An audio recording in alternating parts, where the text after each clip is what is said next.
Hey, and welcome to the podcast. I'm Josh, and Chuck's here, and Jerry's sitting in for Dave, and that makes this a short stuff. Do you want to take it from here? Sure. I had this idea because of a story that I'm going to very quickly tell that may make people think I'm a terrible parent. But my daughter, the other day, was in the bathtub for 7+ hours.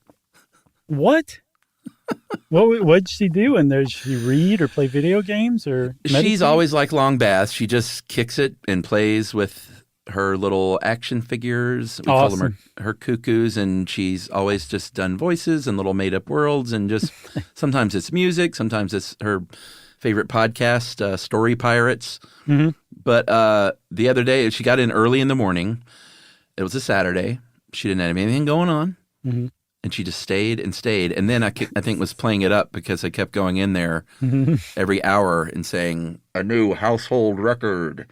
And then I would say the time, and she just thought it was hysterical. So she came out. I'm going to text you actually right now the picture of her hand. Okay. And I've never seen anything like it. And it made me think, like, you know what? I don't even really know why people's hands and feet prune up anyway. And that's where this was born. What a fantastic story. What a great origin story for this. Do you have your phone? I do. Lay it on me. All right. I sent it to you. It's incredible. I'll post this on my Instagram, Chuck the Podcaster, when this comes out, because people should see this. Isn't that amazing? Wow. She looks like Benjamin Button after he was first born. Yeah, it's really something. That is amazing. I'll bet you were like, how does this happen? Well, the first thing I looked up was like, have I done something really wrong? Is this dangerous? And it is not. You can sit in the water like that, and it's all fine and good, and your hands and feet will go back to normal soon enough. That's awesome. Have I done something wrong? Yes, it's going to be like that forever. So, okay, there's a great question. This is a tailor-made short stuff, Chuck. Like, what makes your skin prune up when it's submerged in the water? And it's not just any part of your skin. It's specifically your hands and your feet, and in particular, your fingertips and toes that really get pruny, at least first. And the answer is we're not 100% sure why that happens. There's some good guesses, but science seems to have gotten to the bottom of how it happens. Yeah, it was for a long time, I think up until like the early 20th century, science basically thought it was osmosis.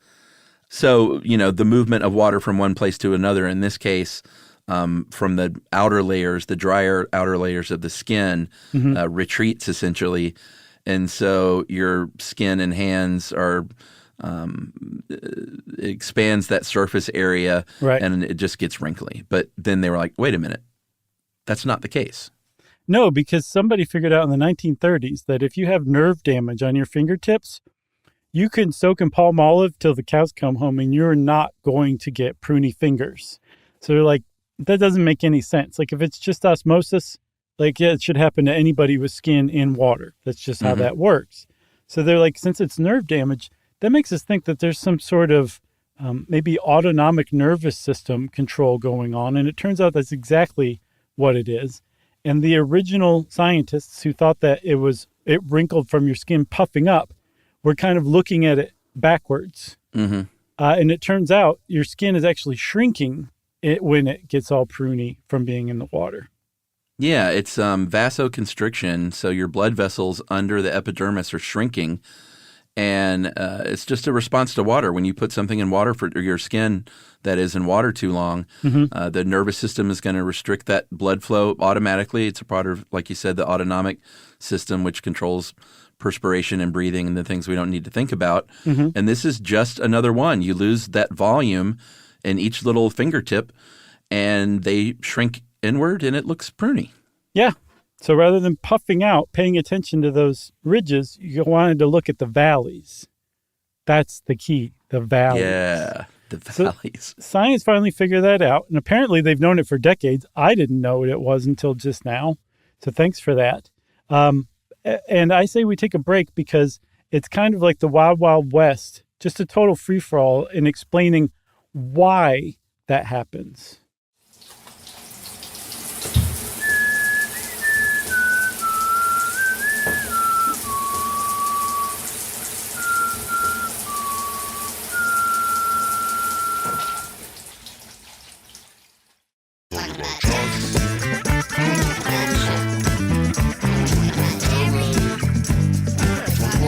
So,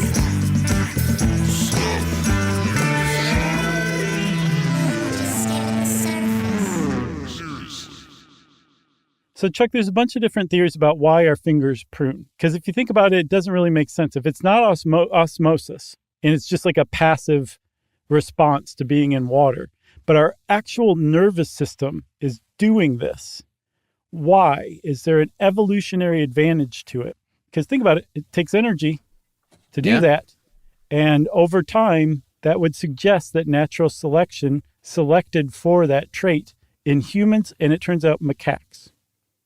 Yeah, that's right, weirdly. And this is the theory that I think a lot of scientists have gotten behind, and they say I'm not sure if they can say they've really, really proved it, but they have done some studies that sort of indicate that it may be true. But there was a guy in 2011 named Mark Changizi, and Mark Changizi said, "Hey, I got a little theory on why our skin prunes if you want to hear it." Actually, he was an evolutionary neurobiologist, so he probably didn't talk like that. But he was in Boise, Idaho, and he and his colleagues said, what we think is going on is that it is an evolutionary adaptation that is a benefit to us, and that is it makes us able to grip things better when our hands or the thing or both are wet. Right. And everybody else went, prove it. And some other people did. I think a UK group from Newcastle University, actually, took that theory and put it to the test. And they found out that if you pick up wet or dry objects, marbles specifically of varying sizes, if your fingers are pruny, you are 12% faster at picking up wet marbles than somebody whose fingers aren't pruny or just plump and dry like normal. Yeah. That's significant. That's a big difference. 12% faster. I tried to give an example or figure out an example. I can't. But just accept that that's actually a pretty. It's a reasonable difference that suggests like no, there's an actual like this is an adaptation, right? And the way that it's kind of described is that like our fingers turn into tire tread in wet conditions almost. Yeah, that's a perfect way to describe it. The way that one of the biologists at Newcastle explained it is completely incorrect, which bothers me. Yeah. Because he said, we've shown that they give better grip in wet conditions. True. Mm-hmm. It could be working like treads on your car tires. True. Mm-hmm. This is the part that's not right. He says, which allows more of the tire to be in contact with the road and gives you a better grip. Not true at all, because while he may know a lot about brain stuff, this guy didn't know nothing about car racing. No, he just knows he likes to ride in cars. Yeah, because race cars have slicks on them because you have 100% contact with the road and much better grip. Mm-hmm. Treads actually give you less grip. The reason you have treads is so the water spills on a wet road, spills between the treads like a little valley, and that's the same thing that's happening here. Yeah, it channels water through it so that so you actually do have less contact but better traction. Yeah. So aside from that, I think standing ovation for me on this theory and proving it with a game of marbles. I cannot agree with you on that. Oh, yeah? What do you think, buddy? I have a question. That's what I think. I have a question. Uh-huh. Does it have to have a function?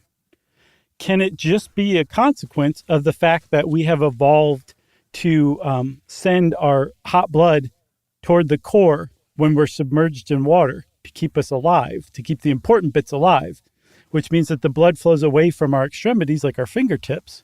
And because of that, our fingertips just kind of shrink, like they're saying, like it's vasoconstriction.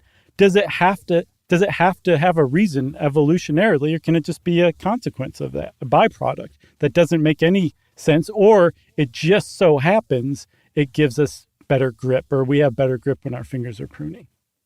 Well, I mean, is that a question you could ask about any evolutionary advantage? Is like, did that just happen and it was coincidence that it turned out to be good for our survival? No, because I mean, let's say flight in birds, right? Okay. Even if that did just happen to evolve as an accident or a consequence of something else, which I don't think it did, it was so quickly and so thoroughly selected that they think that flight occurred, it like evolved separately in different areas of the world at different times. It's just that It's just that advantageous. This is not particularly advantageous, and it's possible humans are just reading more deeply into something. I know you know what I was saying. I'm essentially just restating my case here. I would argue that it is, and they argue that it is advantageous because Tuk Tuk in the rain is able to gather more, 12% more, in fact, wet berries than he would have had he not had that wrinkled skin, and also potentially better traction on slippy rock surfaces with those pruny toes. Okay. And so Tuk Tuk isn't falling and hitting his little head. Okay, so Mr. Smart Guy, why, if it's just so advantageous to have, why aren't our fingers pruny all the time? Answer that.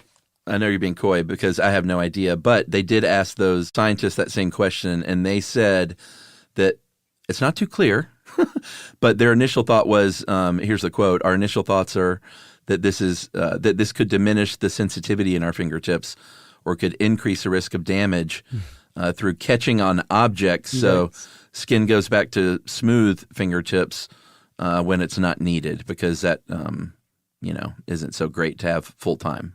Okay. That's a reasonable explanation to that one. Yeah. So I guess, I'm not going to say that the case is settled because I just don't agree. Hey, man, I respect your opinion. And you know what? I don't really have one way or the other. I just think it's interesting. All right. That's great. Well, everybody, Chuck said, hey, man, which means short stuff is out. Stuff You Should Know is a production of iHeartRadio. For more podcasts from iHeartRadio, visit the iHeartRadio app, Apple Podcasts, or wherever you listen to your favorite shows.